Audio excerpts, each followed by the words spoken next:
Live from New Delhi, you're watching DD India Live, India's voice to the world. I'm Tanvi Taneja, coming up in the next 30 minutes. Prime Minister Narendra Modi chairs the 10th Governing Council meeting of NITI Aayog in New Delhi, says no goal impossible if centre and states work together. India slams Pakistan at the UNSC, says it has experienced decades of Islamabad-sponsored terror attacks. Also slams Pakistan's disinformation on the Indus Waters Treaty. Volodymyr Zelensky says Ukraine's 307 service personnel returned home in prisoner exchange agreed with Moscow. Russian civilian prisoners released by Ukraine arrive in Kursk. And India's squad for England tour announced Shubman Gill to be the test captain. Pant announced his deputy, Doordarshan Karun Nair, named in the 18-member squad.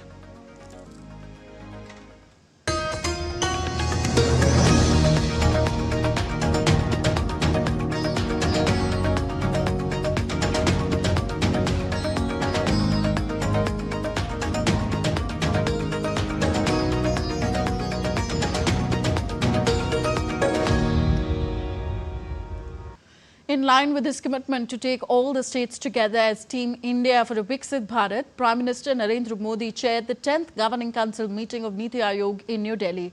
Prime Minister Modi underscored that Viksit Bharat is the goal of every Indian, noting that when every state is Viksit, then Bharat will be Viksit. Further, he added that if the Union government and states work together like Team India, no goal is impossible. The Prime Minister said that India is getting rapidly urbanized, adding that we should work towards future-ready cities. He stressed that growth, innovation and sustainability should be the engine for development of Indian cities. Prime Minister Modi called for women's inclusion in the workforce, highlighting the need for laws and policies that promote respectful integration. This year's theme for this Governing Council meeting is Viksit Rajya for Viksit Bharat at 2047. That's developed states for developed India at 2047. This aims to drive states to craft bold, long-term and inclusive vision documents aligned with national priorities and time-bound targets. India called out Pakistan for its grossly hypocritical behavior at the UN Security Council, saying a nation that makes no distinction between terrorists and civilians has no credentials to speak about protecting civilians.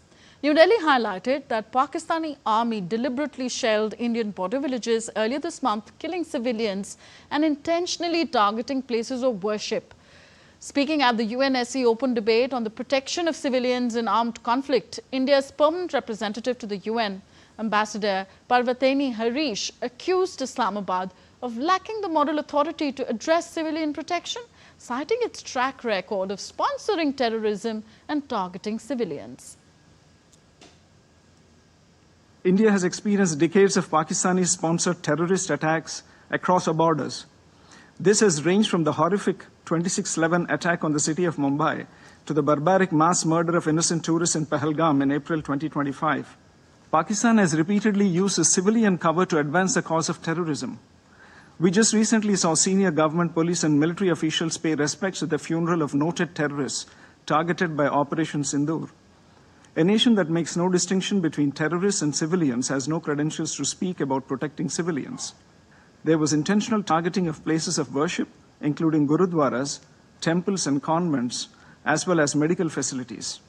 To preach at this body after such behavior is grossly hypocritical. Let us be clear. Protection of civilians should not serve as an argument for protection of UN-designated terrorists. India also ripped through Pakistan's disinformation at the UN on the Indus Waters Treaty, asserting that Islamabad violated its spirit by inflicting 3 wars and thousands of terror attacks on India. India entered into the Indus Water Treaty 65 years ago in good faith. The preamble of the treaty describes that the treaty was concluded in a spirit of goodwill and friendship. Throughout the 6.5 decades, Pakistan has violated the spirit of the treaty by inflicting 3 wars and thousands of terror attacks on India. However, Pakistan has continued to block consistently any changes to this infrastructure and any modifications of the provisions which is permissible under the treaty. In fact, in 2012, terrorists even attacked the Tulbul navigation project in Jammu and Kashmir.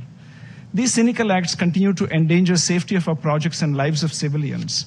It is against this backdrop that India has finally announced that the treaty will be in abeyance until Pakistan, which is a global epicenter of terror, credibly and irrevocably ends its support for cross-border terrorism. India's External Affairs Minister Dr. S. Jaishankar shared his remarks on how India and Germany can upgrade their ties as the two countries mark 25 years of their strategic partnership. Jaishankar, who is visiting Germany, made these remarks during an interaction at German Council on Foreign Relations and acknowledged German support to India after the Pahalgam terrorist attack. When it comes to terrorism, I think today, there's virtually no country which would say, I approve of what is done, or no country which would say, I don't condemn what was done. And if I were to say, I have the right to defend myself, my people, I have the right to secure my country, I think much of the world would agree with me. And I'm happy to say that Germany does. We are very encouraged both by the very early condemnation of the terrorist attack, as well as the very clear message which we got on the 7th of May and again today from Minister Wadeful, that Germany recognizes India's right to defend itself against terrorism. The External Affairs Minister offered suggestions on collaboration in several areas to take the India-Germany ties ahead, listing down the challenges which the modern world has brought forth, such as the chips war, climate change, poverty, damage done by COVID, amongst others. External Affairs Minister expressed confidence in the India-Germany ties to face these challenges. Sharing his engagements in Germany, he noted that the time is ripe to think about the next 25 years and how India-Germany can fully realize the potential of their ties. He expressed optimism for trade ties to grow between the two countries, and an FTA with the EU would help in that regard. India and Germany are part of a group called G4, which has been trying to press for a much more contemporary United Nations. So there is a global agenda. There should be an effort for deeper conversations. We need to build up a stronger bilateral collaboration. And much of that, in my view, can be achieved or can be furthered by an expeditious conclusion of an India-European free trade agreement. A free trade agreement in today's context, particularly because for the European Union, in many ways it has been a very key pillar of its foreign policy engagements. To conclude an FTA agreement has a significance beyond trade, beyond investment, beyond economics. India has intensified its diplomatic efforts to get Pakistan re-included in the Financial Action Task Force's grey list. The move comes after the terror attack in Pahalgam, Jammu and Kashmir on April 22, 2025, in which 26 innocent civilians lost their lives. India is preparing to present a detailed dossier at the FATF plenary session meeting to be held in France in June 2025. The dossier will contain evidence of Pakistan's repeated failure to stop terror financing and misuse of international funds. Pakistan has not taken effective action against UN-designated terrorist groups such as Lashkar-e-Taiba and Jaish-e-Mohammed. Pakistan was previously on the FATF grey list from 2018 to 2022, due to which it faced difficulties in accessing international financial assistance. India argues that the decision to remove Pakistan from the grey list was premature, as it is still not fully capable of stopping terror financing. Being included in the grey list can have a profound impact on Pakistan's economy, as it reduces the confidence of international banks and financial institutions, making it difficult to obtain investments and loans. India plans to strongly raise this issue before the member countries of FATF. These countries include America, United Kingdom and Japan. India needs the unanimous support of all member countries to get its point across. For this, India has already started bilateral discussions with many countries and is raising its concerns on global fora. India has also recently raised allegations of Pakistan sponsoring terrorist activities at the United Nations and other international fora. The issue is also important for global counter-terrorism efforts. India continues its global campaign against Pakistan-sponsored terrorism, with all-party delegations engaged in diplomatic efforts and visiting key countries to spread the message of zero tolerance against terrorism. The all-party delegation, led by BJP's Member of Parliament, Bejant Panda, reached Bahrain earlier today, where they were received by Ambassador Vinod K. Jacob at the airport. The delegation will hold key engagements, highlighting India's unwavering stand against cross-border terrorism. The group, including MPs from the BJP, AIMIM and other parties, along with former diplomats like Harshvardhan Shringla, will also be visiting Kuwait, Saudi Arabia and Algeria.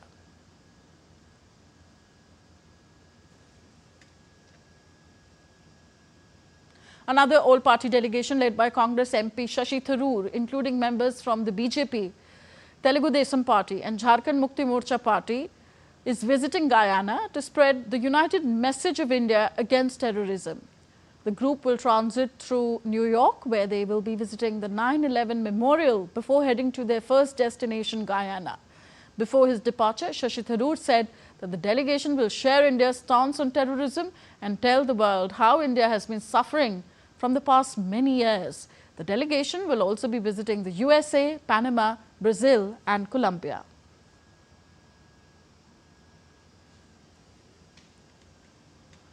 The all-party parliamentary delegation led by JDU MP Sanjay Jha interacted with members of the Indian diaspora at the embassy in Japan.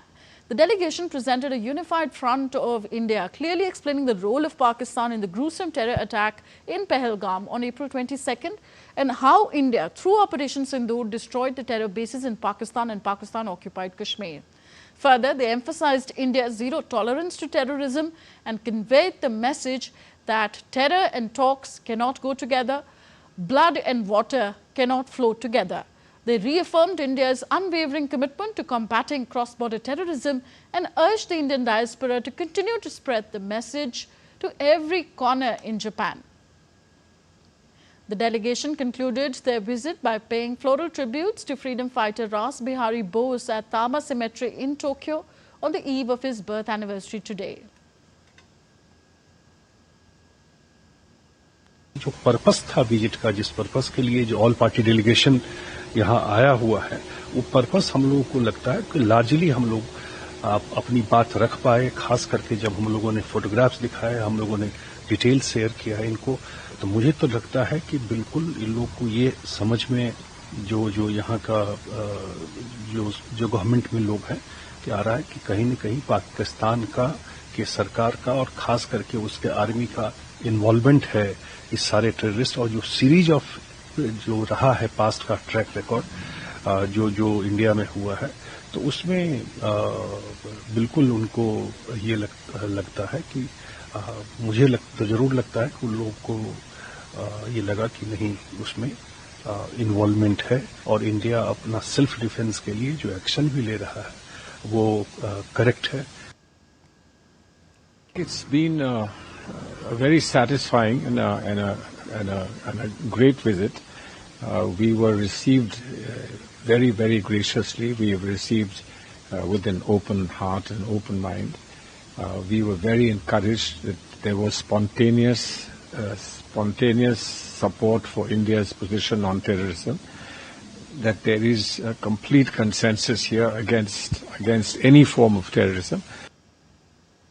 Meanwhile, all-party delegation led by DMK leader and MP Kanamuri Karunanidhi met leaders, thinkers and lawmakers in Russia, conveying India's message against terrorism. But when India responded, we responded responsibly. We made sure that no civilians were affected. The military bases were unharmed. We only targeted hubs where the terrorists were harbored and where they were being trained. And we also passed the message to the military and the government in Pakistan. Further, the all-party delegation led by Shiv Sena MP Dr. Shrikant Shinde have successfully concluded their highly productive visit to the UAE, further strengthening India-UAE cooperation in the fight against terrorism in all its forms and manifestations. You're watching NITI India Live, still to come on the show. India's Trade Minister Piyush Goyal meets EU Trade Commissioner to review India-EU FTA progress. Monsoon arrives in India.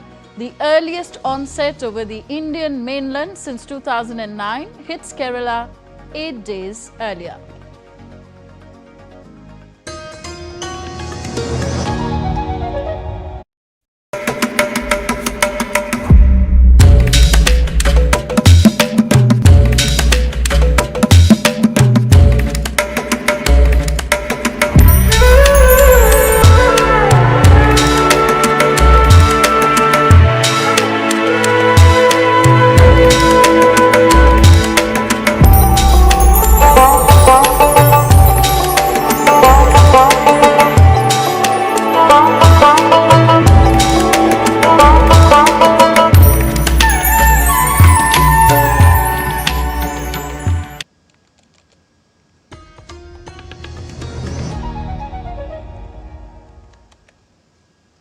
You're watching NITI India Live. I'm Tanvi Taneja. On to the Ukraine-Russia conflict now. Ukrainian President Volodymyr Zelensky said 307 of his country's service personnel returned home on Saturday in a prisoner exchange agreed with Russia.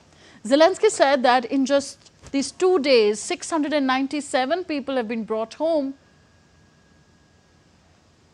And he said that expect the process to continue tomorrow. He also said that among those who returned today are warriors from their armed forces, the State Border Guard Service and the National Guard of Ukraine. Meanwhile, first group of Russian civilian prisoners released by Ukraine in this massive swap arrived in Russia's Kursk region. Both sides said that they had each released 270 soldiers and 120 civilians so far, with more due to be released on Saturday and Sunday. Russia on early Saturday attacked Ukraine's capital Kiev with drones and missiles, triggering fires, strewing debris throughout the city, forcing many Kiev residents to take shelter in underground subway stations. Ukrainian Air Force said that Russia fired 14 ballistic missiles on Kiev. The city's military administration said that at least 15 people were killed in the airstrikes, and the explosions led to fires in several places across the city. Ukrainian President Volodymyr Zelensky said that Moscow is blocking a ceasefire deal to end the war and urged more international sanctions on Russia. This nighttime attack came hours after Russia and Ukraine began a major prisoner exchange that was agreed by both the sides in Istanbul last week. Meanwhile, Russian forces continued its operation in several directions in Ukraine. In their daily briefing, the Russian Defense Ministry said that Russian forces brought under control 6 settlements in Sumy, Kharkiv and Donetsk between May 17th to 23rd. The ministry also said that Russian air defense systems intercepted guided bombs and more than 1,000 drones of Ukrainian forces. Further, Russian Foreign Minister Sergei Lavrov has said that Moscow would hand Kiev a draft document outlining its conditions for a long-term peace agreement once the prisoner exchange is completed. As soon as the exchange of prisoners of war is completed, we will be ready to hand over to the Ukrainian side the draft of such a document that the Russian side is currently finalizing. Pope Leo XIV held his first audience with Vatican City employees and their families and expressed gratitude for their service, recalling his 2 years at the Vatican as prefect of the dicastery for bishops. Nearly 5,000 people work in the Vatican, including courier employees and Holy See workers. On Sunday, the Pope is expected to visit Rome's City Hall and take possession of the Basilica of St. John Lateran and the Basilica of St. Mary Major.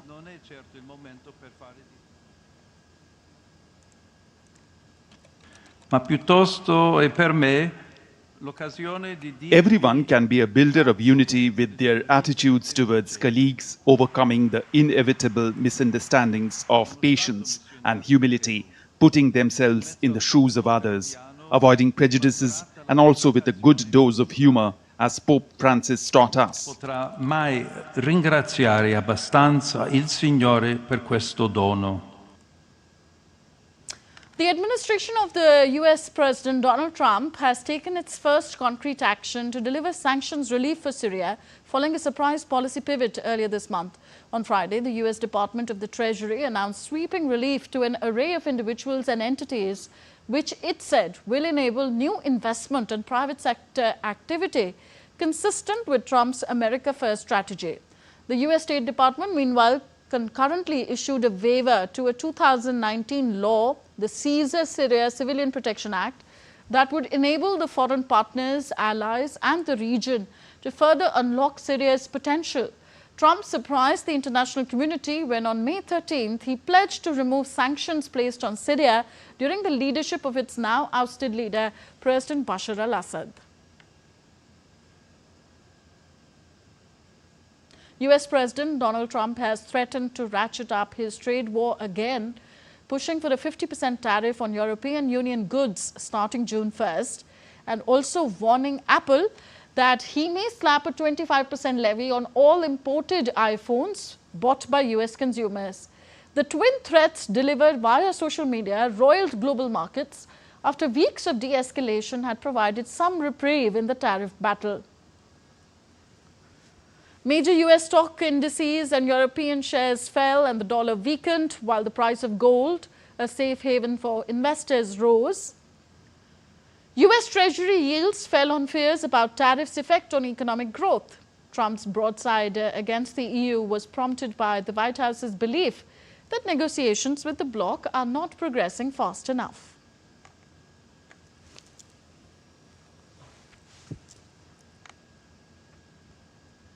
Australian authorities started clean-up efforts on Saturday after floods claimed 5 lives and inundated more than 10,000 properties in the country's southeast. The New South Wales Emergency Services Agency said damage assessments were underway in the state after the floods cut off towns, swept away livestock and destroyed homes this week. The state agency said that conditions had improved since Friday in the impacted areas of Australia's most populous state, but still, hundreds of flood-hit residents were still in evacuation centres. Chinese Premier Li Keqiang arrived in Indonesia's capital Jakarta on Saturday on a 3-day visit. The visit comes after Indonesian President Prabowo Subianto's visit to Beijing in November 2024 and is intended to confirm the commitment of Chinese government to strengthen its comprehensive strategic partnership with Indonesia. Li is set to meet President Subianto on Sunday amid hopes that the meeting will progress cooperation between the two countries amid the ongoing tariff war between the United States and China. Prime Minister Narendra Modi will share his thoughts with the people of the country and abroad in Man Ki Baat program on Akashvani, India's radio service, on Sunday at 11 a.m. It will be the 122nd episode of the monthly radio program. The program will be broadcast across the entire Akashvani and Doordarshan network, the AIR News website and the News on AIR mobile app. India's Commerce and Industry Minister Piyush Goyal met European Commissioner for Trade Maroš Šefčovič to discuss the free trade agreement between India and the European Union. Expressing his happiness to meet Minister Goyal, EU official Maroš Šefčovič in a post on X said, and I quote, "We continue to make progress. Let's maintain the momentum with hard work, clear focus, and I look forward to our next meeting soon." Responding to Maroš's tweet, Minister Piyush Goyal said, "Thank you for the warm welcome, my friend. We remain committed to the shared prosperity of India and the EU. Let us keep this pace going." India and the European Union have accelerated free trade agreement talks, with both sides aiming to wrap up a deal by the end of this year. The southwest monsoon has officially arrived in Kerala, marking its onset today. That's 24th of May 2025. That's 8 days earlier than the usual date of June the 1st. This year's early arrival makes it the earliest monsoon onset over Kerala since 2009, when it began on May 23rd. And if we look further back, the earliest onset on record since 1975 was in 1990, when the monsoon arrived as early as May 19th, a full 13 days ahead of the normal schedule. With the monsoon setting in early, eyes are now on its progress across India. The India Meteorological Department has predicted extremely heavy rainfall likely to occur at isolated places over Konkan and Goa, central Maharashtra, coastal Karnataka, and south interior Karnataka and Kerala today. Meanwhile, extremely heavy rainfall is expected today in two northern Kerala districts of Kannur and Kasargodu, with the IMD declaring red alerts in these districts. IMD has also put 5 northern districts from Malappuram to Kasargodu on red alert on Sunday. And on to sports news now. The BCCI, Board of Control of Cricket in India, has announced Shubman Gill as India's new Test captain post the retirements of Rohit Sharma and Virat Kohli. Meanwhile, Rishabh Pant has been officially listed as his new deputy. A slew of other changes have also been made across the board. Take a look.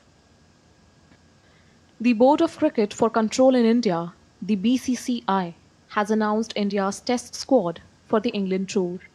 The Ajit Agarkar-led committee named Shubman Gill as the new Test captain, while wicket-keeper batter Rishabh Pant has been appointed as the new vice-captain in Test cricket. Gill succeeds recently retired Rohit Sharma. Karun Nair, who last played a Test match for India back in 2017, has received a call-up on the back of an impressive domestic season. Besides Karun, Sai Sudarshan has also been rewarded for his performance in the IPL. Another key component of India's bowling attack is the addition of left-arm seamer Arshdeep Singh. On Jasprit Bumrah, Ajit Agarkar said the 31-year-old was unlikely to play all 5 tests in England due to workload management, and that was a factor in him not being given the captaincy. Other than this, India will be going for the England test with 2 wicket-keepers and 4 all-rounders. Pacer Mohammad Shami and batter Shreyas Iyer were among the big names left out of the squad. Shami has not played a test match since the World Test Championship final against Australia in June 2023. Notably, Sarfaraz Khan and Harshit Rana have also been left out from the 18-man squad. At 25 years and 258 days, Gill becomes the 5th youngest cricketer to captain India in Test. His presence as the new Test captain will define the true beginning of a new era in the Indian cricket, post the retirements of Rohit Sharma and Virat Kohli. Sports Desk, DD India. That's all for this edition of DD India Live. Do let us know your thoughts on the news of the day. We'll be back with more news as it breaks here on DD India. I'm Tanvi Taneja. From all of us here in New Delhi, thank you for watching. Namaskar.